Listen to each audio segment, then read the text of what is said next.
Hi, everyone, and welcome to Wholesale Change.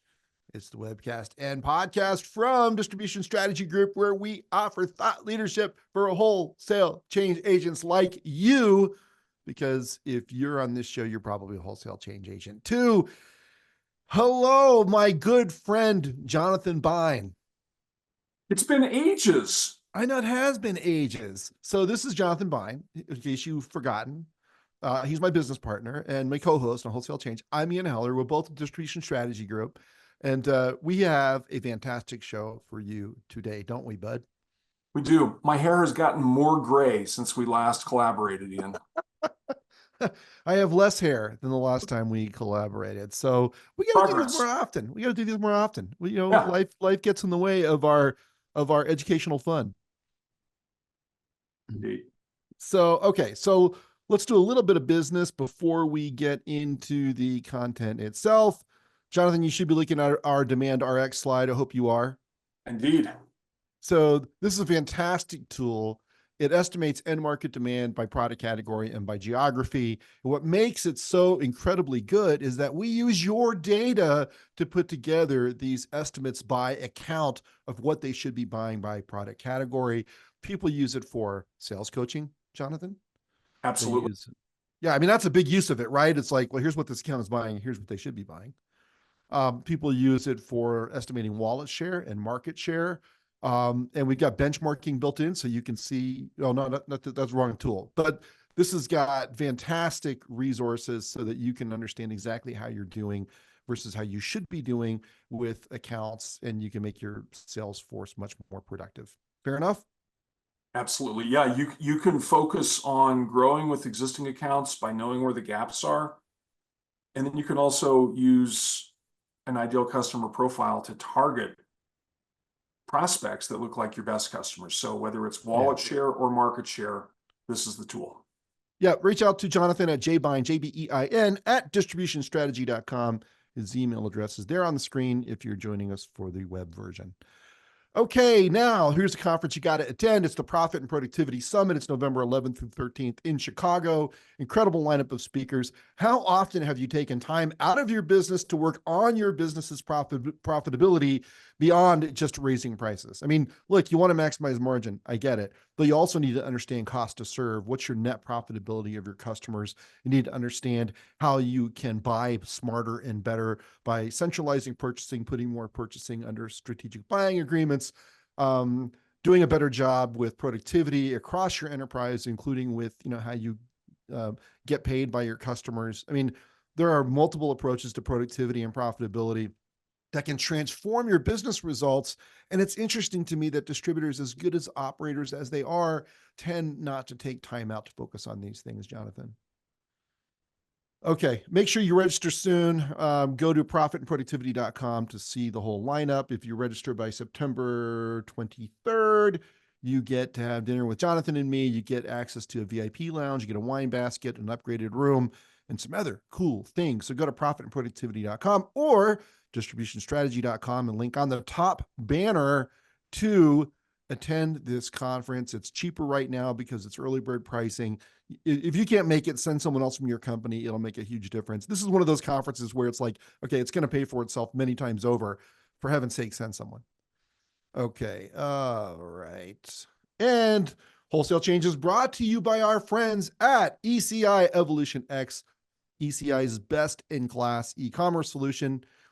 So this is written by them. You're probably here for the same reason we are. The economy is uncertain, inflation, overseas conflicts, and it's an election year to boot. But big box competitors like Grainger and Fastenal continue to grow in one particular area of their business, despite all of these headwinds, and that area is e-commerce. We're here to help you hedge against economic uncertainty. Go to ecisolutions.com/economy to access your free guidebook, discover industry trends and ways to navigate the unknown with e-commerce. E-commerce is so much more than just selling your products online. It can help alleviate supply chain issues by displaying your inventory. It helps offset rising costs by enabling you to highlight your highest margin items. It can even make your business more efficient by eliminating manual work and getting your team focused on what matters most, your customers. That's why over 500 independent distributors trust ECI's Evolution X e-commerce solution to help them bring their business online. And they can do the same for you. Go to ECIsolutions.com/economy. I know it says /DSG on the screen. Sorry about that. I think that'll probably work too, but I would go with /economy. That's ECIsolutions.com/economy and download your free e-commerce guidebook. Do it today. How was that?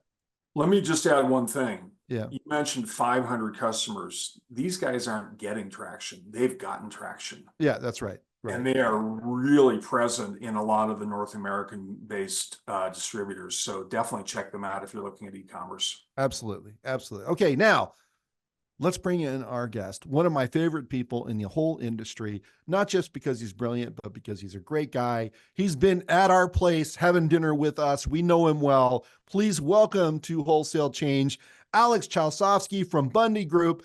Alex, how are you doing, my friend? Ian, I am doing excellent. How are you? I'm doing great. I'm doing great. Couldn't be better. So happy to be with you today. Why don't you walk us through your background? I know some of it's on the screen, but give us the tour of what you've done, where you're coming from, and where you're going. Yeah, I think the basic idea that I try to convey to people is my entire career has been focused around one thing, which is helping business leaders and people that are responsible for strategic decision making make the best informed decisions using the latest available data and insights, and being able to pull out kind of those gems that I can turn into action on the part of the organization. So that whether that has to do with the economy, with their most valuable asset, meaning their people, with geopolitics, the M&A landscape. I'm currently with Bundy Group, which is a boutique investment bank servicing kind of the mid to lower market for M&A activity. And so all of it is designed to be advisory in nature. I help them understand the data, interpret the data, and then derive insights and turn that into action. So my entire career has been focused on that one principle. Yeah, I remember the first time I saw you speak, and I was like, "Holy smokes, this guy knows what he's talking." I try Yeah. to know as much as possible, but of course the information superhighway is unlimited, and so you're always having to keep up with the latest developments and changes. It's a fun job for sure. Yeah, yeah. Now today's a big day in the economy, potentially, right? Yes, it is. Tell us what's going on.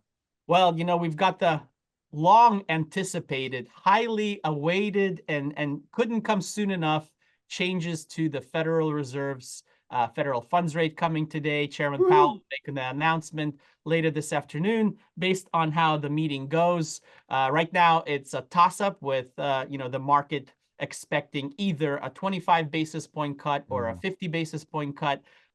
The people that forecast, the projectionists, if you will, are saying that there's actually a slightly higher probability that we get 50 basis points rather than 25. But at the end of the day, I don't think the actual number matters all that much, rather than the messaging that accompanies it. What does the path forward look like in terms of how quickly do we leave the era of restrictive interest rates behind and go into an era of normative rates that are not either kind of supporting or slowing down the economy, so that we can get that industrial sector, that distribution sector chugging again after about 12 to 18 months of basically sideways movement and some malaise, depending on the sector that you're talking about. So cannot come soon enough.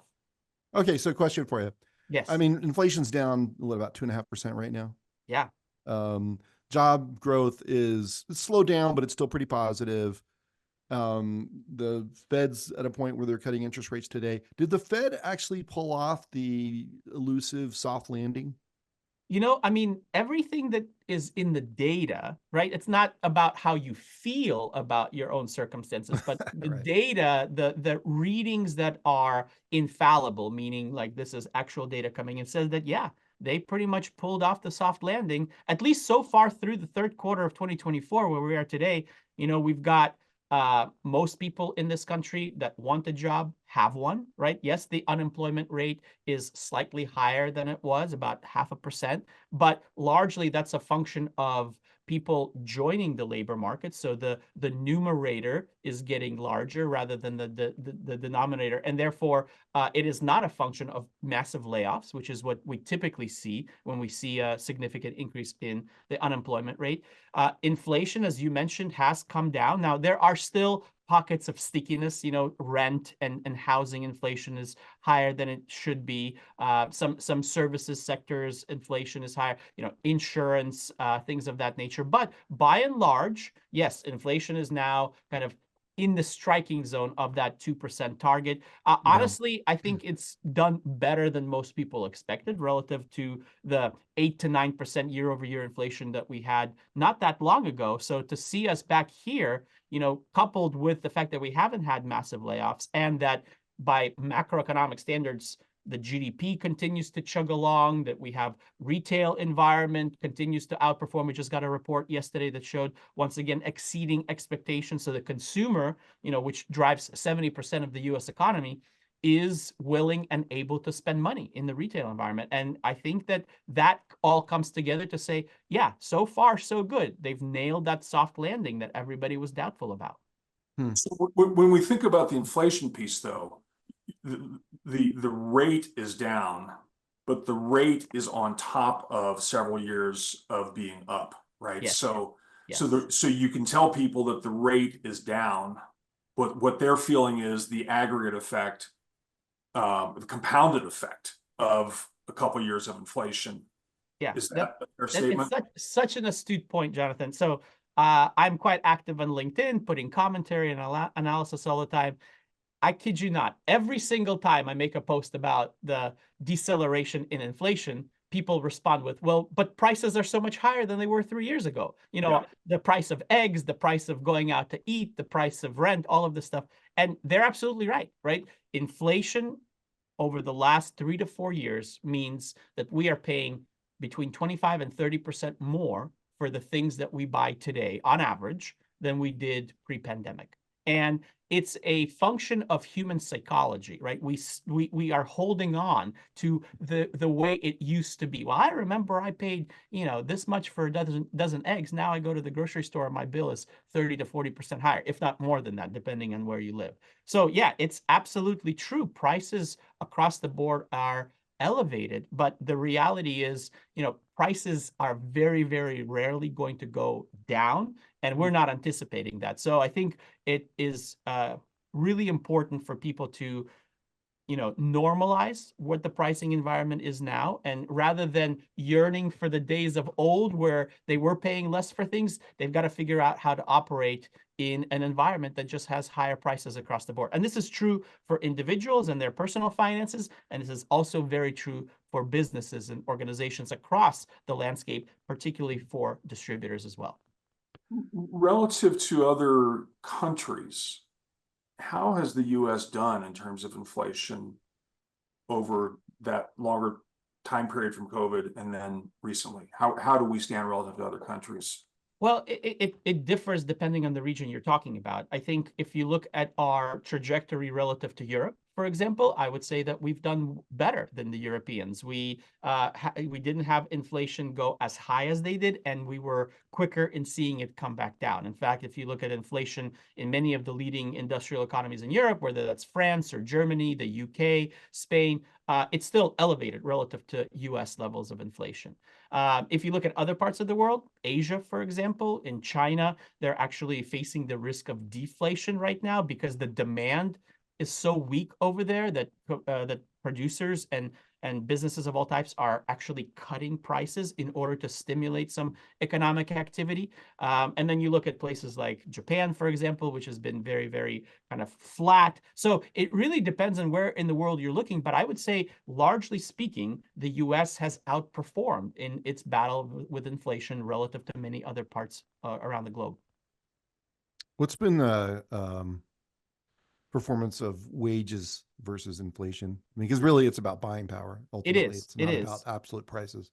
And it's another example of human psychology at work. I honestly think that a lot of times when I'm talking to clients, I'm more of a therapist than I am an economist. But it has to do with, are you feeling like you're keeping up? Yeah, And sure, for several years there, we did not feel that way, right? sure. When inflation started to rear its ugly head, 22, 23, the pace of inflation definitely outpaced that of wage growth. Right. Once we started to get into 2023, particularly middle to latter part of that year, that dynamic flipped and wage growth really caught up to and then exceeded inflation. But if you take the cumulative effect, people are largely feeling like they're behind the curve. You know, Yeah. and that's kind of contributing to that feeling of frustration and anger, both with the political establishment and their own lot in life, whether it's their job or their individual circumstances in terms of living environment. Because, you know, if you look at overall, we're a few percentage points behind in terms of what our wages have done over the last 3 to 4 years relative to what the cumulative effect of inflation has been over that period of time. So Yeah. where we stand today, wage growth as of the last year, you know, year over year growth is at 3.8% on average in the United States. Inflation, as you mentioned, is currently around that 2.5% mark, depending on which metric, if you're looking at PCE or the Yeah. Consumer Price Index, the CPI. So as of right now, wage growth is still exceeding inflation, but those are averages, right? Your own Yeah. individual experience may vary. Well, the prices are consistent for everybody. It's the wages. One person's up 7%, another person's down zero or up zero, right? So I mean, you know, the wages are average. The prices are more absolute, at least Well, they by are, but product of course, type. Yeah. right. I agree, Yeah. but of course, the cost of living differs greatly Sure. from place to Exactly. place, right? I Yeah. mean, I live in New Hampshire, you live in Denver. We compare each other to Los Angeles or Chicago or New York City. Sure. Totally different experiences with what prices are doing. Yeah. Yeah. Okay. So, what are you projecting for the rest of 2024, and do you have a view into 2025? And I also would remind the listeners, we have a good audience today. Please jump in with your questions. We'll squeeze in all the questions we can. I will tell you, people tend to hold their questions until the last 15 minutes and we don't get to them.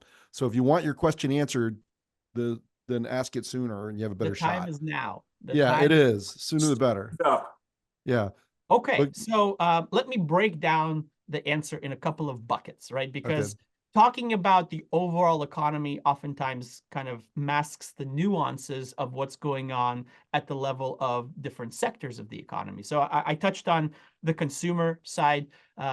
I'm a big believer that as long as people have jobs, they will continue to find ways to go out there and spend money. And so when you're talking about that 2/3 of economic activity that is driven by personal consumption, I think that we are in a good place right now. One measure that I track that kind of assesses that is retail sales. And so historically, when retail sales are growing by between 2 and 3%, which is where we are right now, this on a year over year basis, the economy kind of chugs along. And so I think that what has kept us afloat and allowed us essentially to achieve this Goldilocks scenario of a soft landing is the consumer. And in that sense, again, I'm not seeing layoffs increasing in any significant amount. And so we should be able to continue that type of behavior into the latter part of this year and into 2025.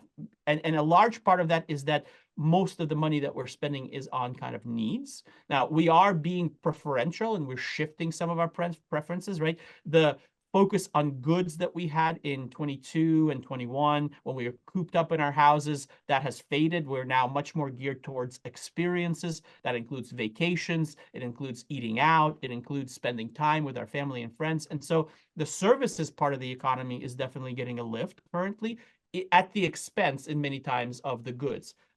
Great example, I was talking to a furniture store in the Chicago area that's a client of mine. I asked them, very directly, what is foot traffic doing right now for you guys? And they said, it's not just us. The industry across the board is down about 15 to 17% right now in terms of foot traffic. And that's because many people bought furniture during the pandemic. And now there's this kind of vacuum hole that's left over. So they wanted to know, when is that going to improve? My thoughts were, well, it's going to have to do with housing, right? The housing element of the economy is so important. Single family housing usually is a leading indicator to the US economy. And that's been really struggling because of that high interest rate environment. Now, the fact that interest rates are going to come down should alleviate some of that downside pressure on housing and should turn some of the spigots that have been running dry back to at least partially on, right? So some of the recovery stuff. So the consumer side, I think, by and large, is doing quite well and should continue to do so into 2025.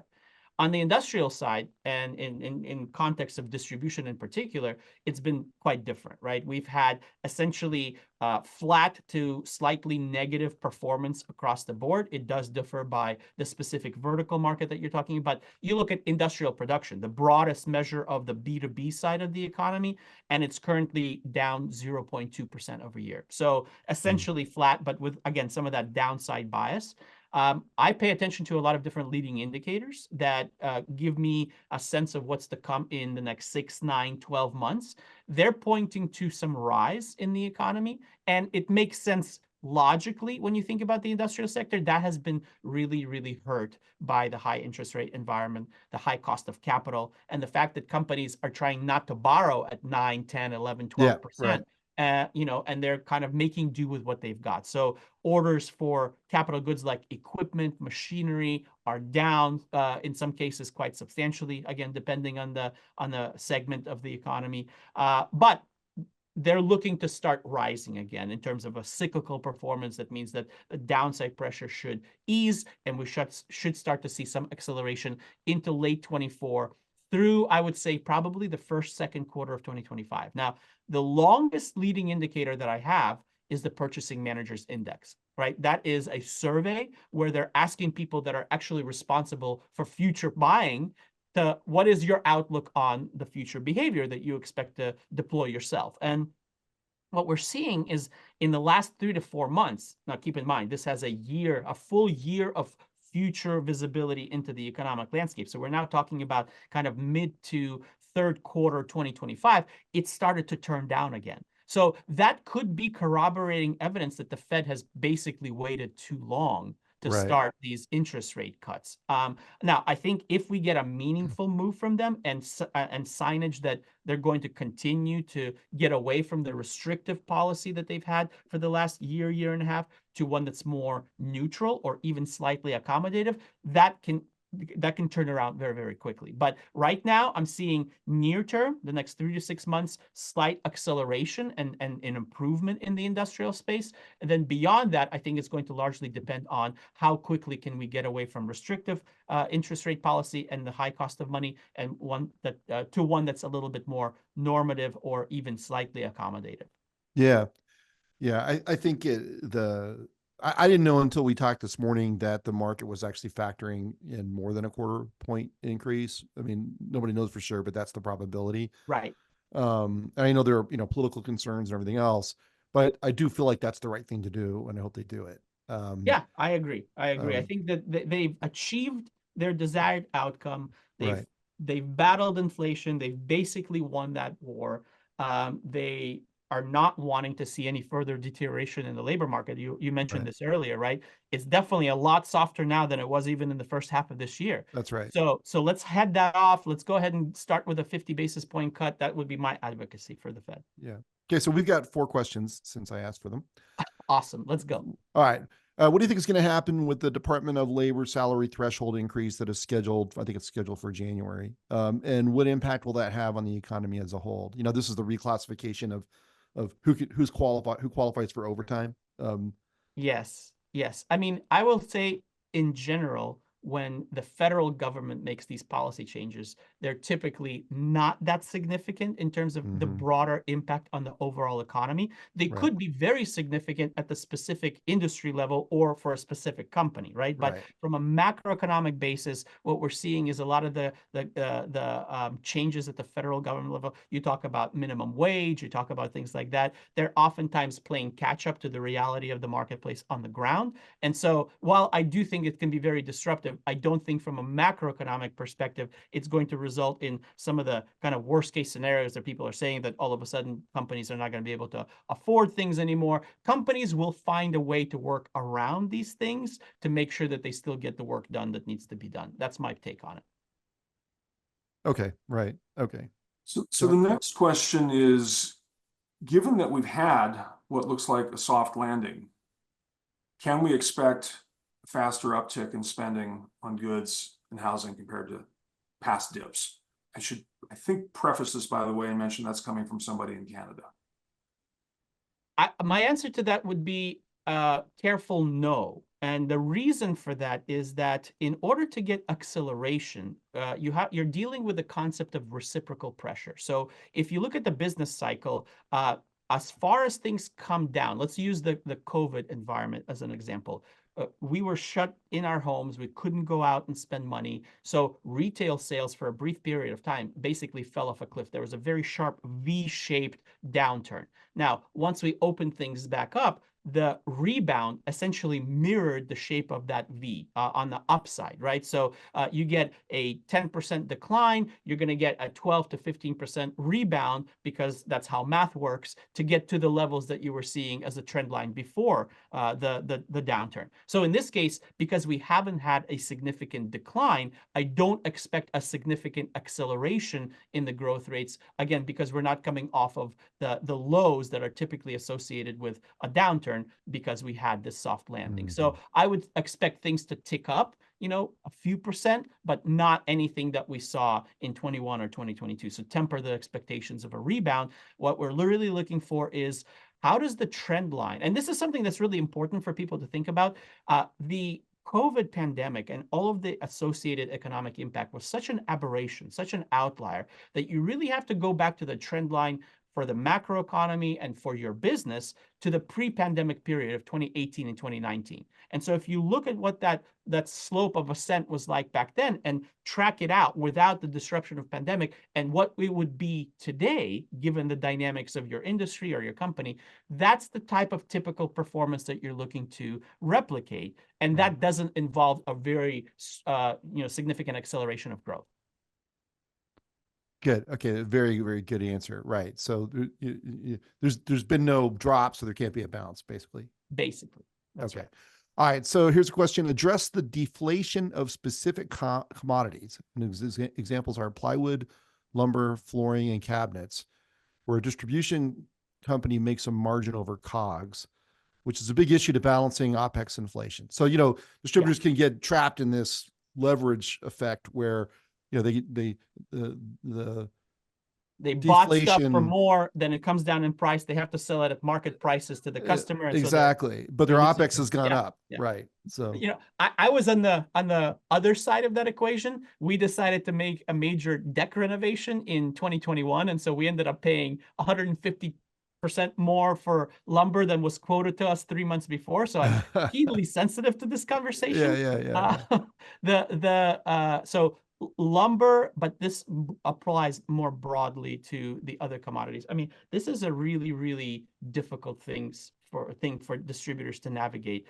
I usually advocate for, let me back up a step. So I think that in the big scheme of things tend to work out favorably on the upside to offset the weakness on the downside. But in the moment, when you're dealing with, you paid a higher price and now you're having to sell it lower, that's a very, very difficult thing to do. So the more communication that you can have in terms of both projecting market and demand and from the supplier perspective of trying to get more stable prices, longer term contracts, trying to not buy inventory on demand. It's not like that concept of you only have what you need in the moment, but like that strategic planning element can offset some of the pain related to it. But the reality of the way that distributors do business is that's just part of the game. Now, in other industries outside of lumber, for example, when you're dealing with commodities like steel, copper, aluminum, there are other elements in play. So and I would say kitchen cabinets also will fall into this category, because when you're talking about importing stuff from China, it just introduces this huge element of the strategic imperative of the Chinese government has clearly shifted. They have changed their approach of trying to rebalance the economy more towards domestic consumption. And they have gone literally in the last 6 months all in on this idea of We are the cheap manufacturing house of the world. We're Right. going to produce so much output that we're going to flood the international markets with low Chinese product. And then you're not only dealing with the inventory holding issue that we talked about earlier on price, but also with competition from much, much lower cost alternatives coming from China. So this is really, really difficult to protect against. And I think is a big driver of why President Trump is talking about, 10, potentially 20% tariffs on all imports coming into the United States, and as much as 60% tariffs coming from China if he wins election and takes power in 2026. So these are things that are more related to geopolitical strategy and risk. And the way that you have to offset that is, I think, diversification of sourcing in particular, so that you are able to have multiple potentially mitigating factors that you can implement if you are seeing, the downside particularly acute from a specific supplier. Now, I recognize that that's not always possible, but the idea of a China +1 strategy, which is, of course, you've got suppliers in China, you've got some Southeast Asia opportunity, Vietnam, Malaysia, Indonesia, Philippines. You've got potentially Eastern Europe that you're looking towards, so Czech Republic, Poland, the Baltic states, and look south of the border as well, Central South America, places like, Mexico obviously comes to mind, but beyond that, Brazil and things like that. So it's really, really critical to diversify the sourcing of the product so that these particular things can be at least tempered, if not avoided altogether. Yeah. So a quick word on tariffs, because this conversation drives me nuts. I mean, this needs to be a nuanced conversation, right? Yeah. I mean, the opposite of tariffs is subsidizing and then dumping, right? Right. So if Which is what the Chinese are doing effectively. Exactly. And so when it comes to electric cars, for example, they're just subsidizing them and dumping them on the world. And that's when you put tariffs in place, is to protect industries from unfair competition, right? Yeah. Having said that, to do it on all Chinese imports is a blunt instrument approach that's not helpful to American consumers. And in any case, no matter how you want to define it, it's a tax on. It is. It's just a tax, and It is. that was never controversial. I've been following conservative economists my whole life. It's never been controversial, and now it is. But Yeah. the truth is the truth. A tariff is a tax. There's a purpose behind it, and sometimes it's the right thing to do, but it is a tax. Yep. And these particular projections right now with the 10 to 20% on everything plus potentially 60 from China show on average that a family will spend about $2,500 to $3,000 more per year buying the same stuff than in the absence of the tax regime. You just can't. It's not the kind of thing that you bring a blunt instrument approach to. Yeah. So Well, anyway. of course, the challenge with this versus let's mention, Kamala Harris's approach to changing the capital gains tax, right, is tariffs can be done single-handedly, right, through executive order. Whereas congressional approval is needed to change the tax code, right? So we're talking about very, very different policy kind of imperatives here. And the implications are, well, one of them is very unlikely to happen, even if the Harris campaign does achieve victory, whereas the other one is actually quite likely to happen if President Trump takes office again. Yeah, and all this nuance is lost. I mean, we don't have any mature discussions about this. But anyway, let's get back to the questions. Jonathan, are you doing the next one? You bet. I'm doing the next one. So next question is, I think this is a rich one. What advice do you have for distributors that cover higher cost of living regions like California? Employee retention and talent acquisition for blue collar work is higher and leadership is not convinced to pay competitively. There's strikes and decline in our workforce. They'd rather leave us to work for fast food or Amazon. I mean, this is a challenge that is felt even outside of the high cost of living. I mean, the type of positions that they're talking about, the type of roles within a distribution company that compete with the likes of an Amazon warehouse or a fast food, these are entry-level, blue-collar, no college diploma required. And the simple fact is we are far from having enough people in that category to meet all of the demand of the marketplace. There was a great report released by a company called Lightcast that really stressed the emphasis on we've got to figure out the immigration problem, and we've got to find a way to get people into this country legally through the vetting process, because otherwise the combination of the retirement of the boomers, which is happening at an accelerated rate since the pandemic, the fact that young people all want basically office jobs. Nobody wants to go do a blue collar position. It comes together in a fairly calamitous outcome for the US if you project out 5 to 10 years into the 2030s. So we've got to figure out how to fix immigration. We've got to have training programs, and we've got to really focus on selling those jobs based on merit, right? So in a specific example of, let's say, somebody coming to you and saying, well, I can get $2 an hour more at the warehouse that Amazon is running across the street, right? You talk about the reality of working in an Amazon warehouse, the physical labor involved, the type of hours you're expected to put in, the unionization or lack thereof that's available in that space versus the kind of job that you're doing. And you really paint it as it's not an apples to apples comparison. We're talking about apples and oranges here. Like, are things perfect here? No, probably not. But let's look at the positives as well as, the focusing on what you would gain by going across the street to the Amazon warehouse. That in the 2 years I spent building an analytics and consulting practice at a recruiting agency, the companies that engage their employees in that type of very direct, very transparent manner to say, look, I get it. Yes, they are offering more money, but why do you think that is? Why do you think that they're able to? It's because, it's harder work and you're having to do more. And is that something that you're prepared for? Oh, and by the way, I hear what you're saying. You need a raise. Let's discuss what that looks like. We might not be able to do it as a overnight light switch type of approach where we just flip it on and pay you $2 an hour more, but maybe we can talk about some other things that you find valuable, right? Flexibility of schedule, some potential extra days of PTO, some of the benefits that will encourage people to stay in those jobs that are less burdensome to companies to roll out than just paying someone $2 an hour more across the board, right? So it's that kind of conversation that I think companies need to be having. Yeah, so I think you're talking about how the problem gets solved in general. I think the particular experience for a lot of companies is super high turnover in warehouse and in drivers, could be more than 50, even 100% in some years, right? Yes, that's right. People leaving for literally 50 cents an hour more. And we're starting to do employee experience surveys. We'll be talking about our offering employee experience RX probably in a future episode here. We see routinely that drivers in warehouse are the least satisfied in the company, right? Yes. So is there something to be done now without waiting for these macro changes that you're talking about to take effect?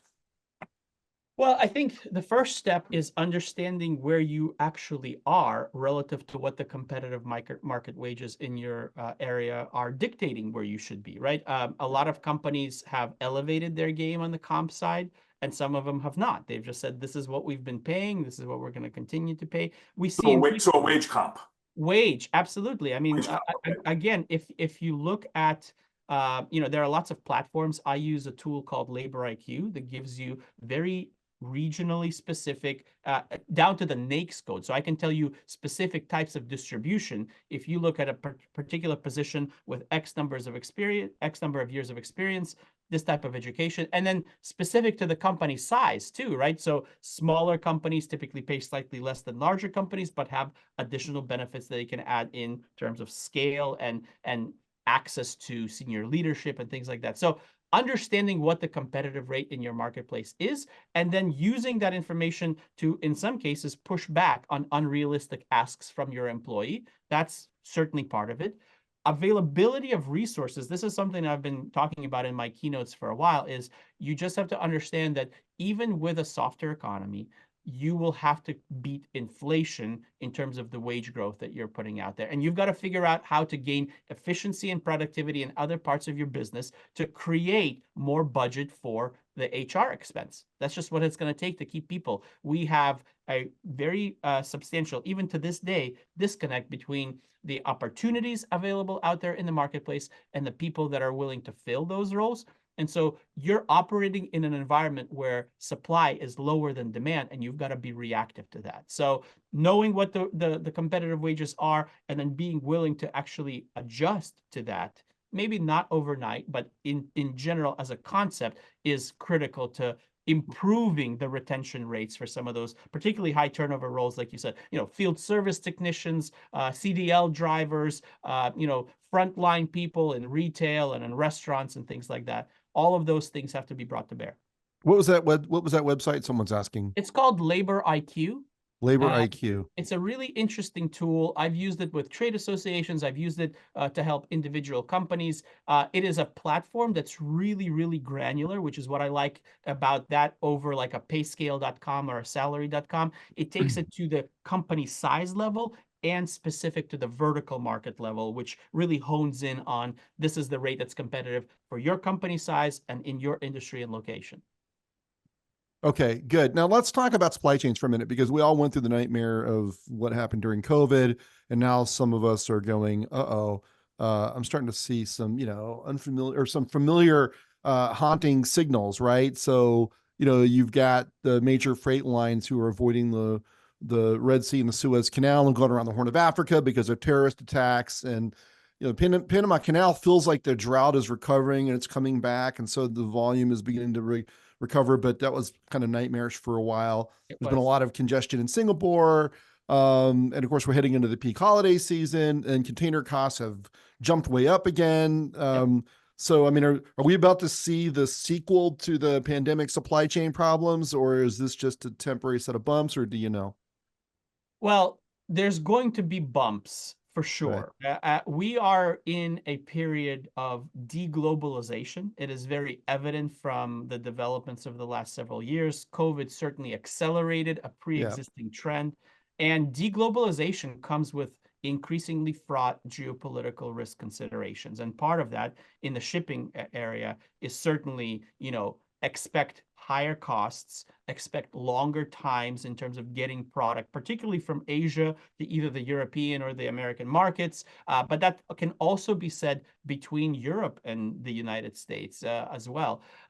So a robust system of again, diversifying of suppliers so that you can look to different providers. Different shippers might be able to give you vastly different terms based on their availability of vessels and things of that nature.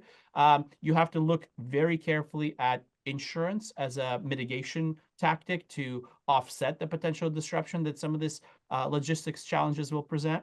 And it has to be owned by somebody. This is not a once a year type of process. This is something that the top companies, right, the big multinational publicly traded companies, they have entire departments dedicated to this, and they certainly navigate those currents much better than smaller organizations can. So the era of the strategic decision maker being not feeling overwhelmed at any given point in time, I think is coming to an end. There's just so much going on, but a dedicated, purposeful, and proactive mitigation strategy includes scenario planning, right? You've got to say to yourself, all right, what will we do if the shipping time increases by X amount and the cost goes up by X%? Like, what is our strategy? What will we do in that situation? And then when, in fact, that does happen, you're ready to deploy it. You're not left scrambling and being reactive rather than proactive. But the level of complexity on the shipping side is extremely, extremely high right now.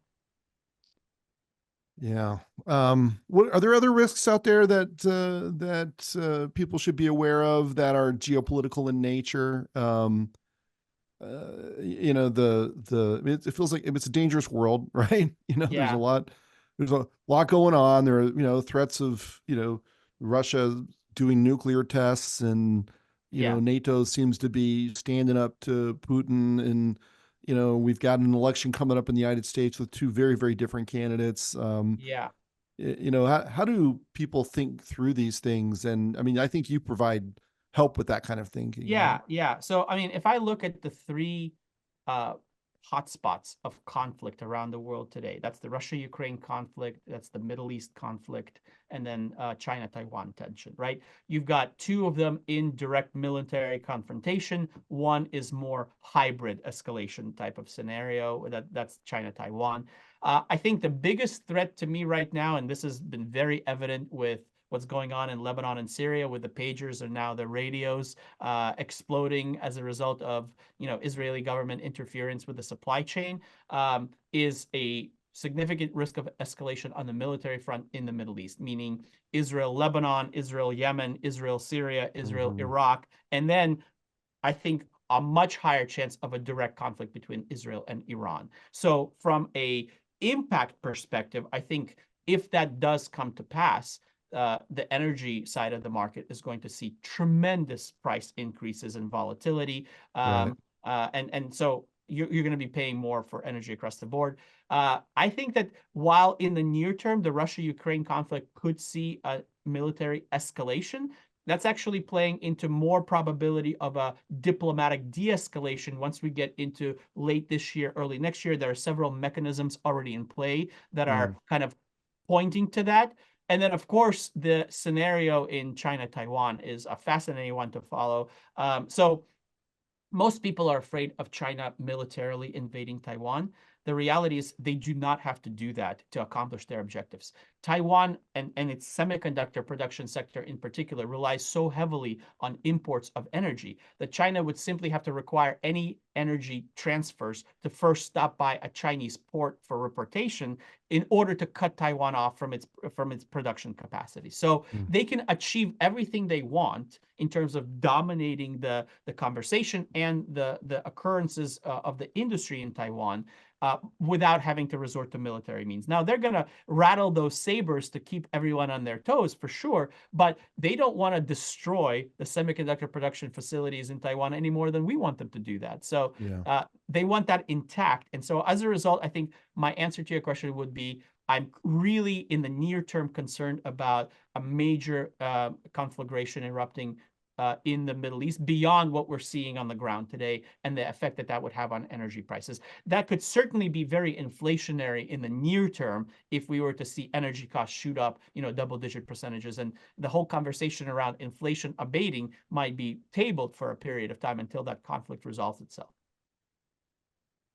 We have another question here on thoughts to share regarding the erratic pricing up and down of brass, so a particular commodity. Yeah, I mean, the best advice that, and this goes back to the many years that I was with the economic forecasting firm, and I had individual clients that we were forecasting their COGS and revenue and profitability, is whenever possible, try to work contract throughput costs into your contract language, right? So that you insulate yourself from whatever's happening on the commodity. Whatever you're paying, you're going to charge the customer. So if it goes up or goes down, you're going to be protected for that. Otherwise, in the near term, if you're not able to do that, it is going to create some extremely volatile risk, again, related to the geopolitical conflict, because that there was a conflict in New Caledonia recently that sent the prices of nickel substantially. It was a really interesting, tiny little country. They're ruled by the French. The French implemented some law that the locals didn't like. They basically threatened to overthrow the government and shut down nickel production. That region is, number 2 or number 3 supplier of nickel in the world. And Incredible. So short term, it was phenomenal to watch. So I would say that increasingly, I'm convinced that this huge push to just-in-time manufacturing, when you hold just enough to meet the current demand, it's got to be offset a little bit by longer term strategizing and planning. So that means that you buy and hold inventory for longer periods of time. Yes, recognizing that that has additional costs associated with it, but those costs are likely to be less than the potential exposure to significant volatility in the pricing environment to the upside, right? If you're all of a sudden having to fulfill orders with much more expensive product than you baked in when you quoted that. In particular, that's true for long lead time and long backlog type of operations where you're facing, between the order time and the product delivery time of more than 3 months, you've got to be doing less just in time and more long-term strategic planning when it comes to the input materials. Hey, do you do individual consulting with companies, Alex? I do. I am just a one-man operation, so my capacity for that is limited. But yes, I do. Okay, so what I did is I went back to your bio slide and I added your email address, which is pretty simple, which is alex@bundygroup.com. So I would say for anybody who's looking for this kind of insight that's you, right? Let's see. That's me. All Yes. right. Alex at bunnygroup.com. So, look, Alex, we need to have you on here more often. I mean, this has just We been a barely scratched fantastic. the surface, right? There's so much more to talk about. This could have been a day-long webinar or a day-long workshop, right? Yeah. And I mean, there's just so much to talk about.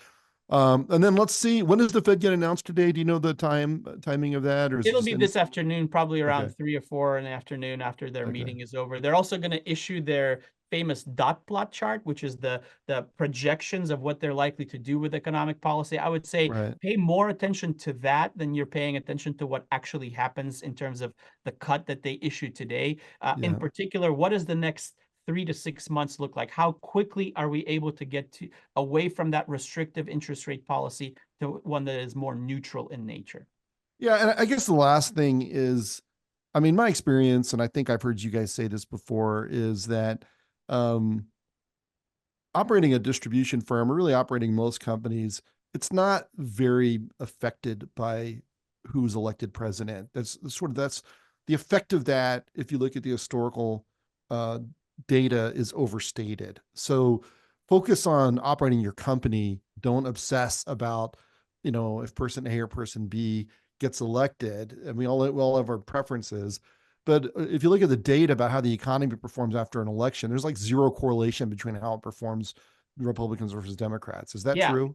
I mean, uncertainty clearly goes up, and it's related Right. to the policy, right? So I think at the end of the day, yeah, it is the policy of an administration that has the eventual implication to Sure. economic performance. And the key thing to keep in mind there is policy does not come into being overnight, and Right. certainly doesn't start to affect the economy on the ground. The best research I've seen is it takes an average of somewhere between 6 and 18 months to pass a meaningful piece of policy, Yeah. and then another half a year to a year before you start to see the ramifications of that policy on the ground. We talked about tariffs earlier. That's basically what happened with President Trump's first term. He was Right. talking about tariffs at the beginning. It took almost 2 years for those tariffs to go into effect, and then another 9 to 12 months before we started to really feel the impact of those tariffs on the economic landscape. So I couldn't agree with you more, Ian. Focus on the elements that are within the realm of your control, right? Run a tight operation, from an efficiency and a productivity perspective.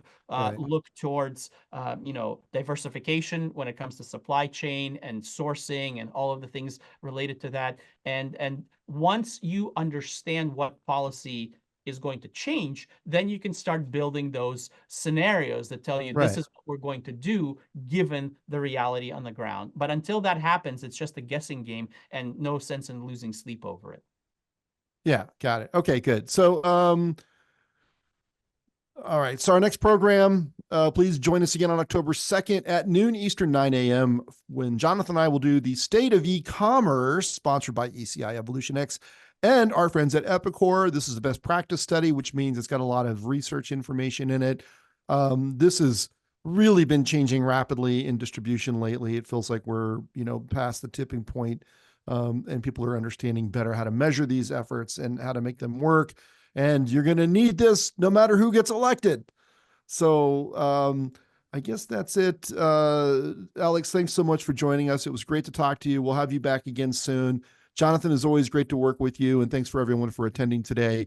Go sell, sell, sell. And we'll see you next time on the Wholesale Change Show. Thanks. Take care.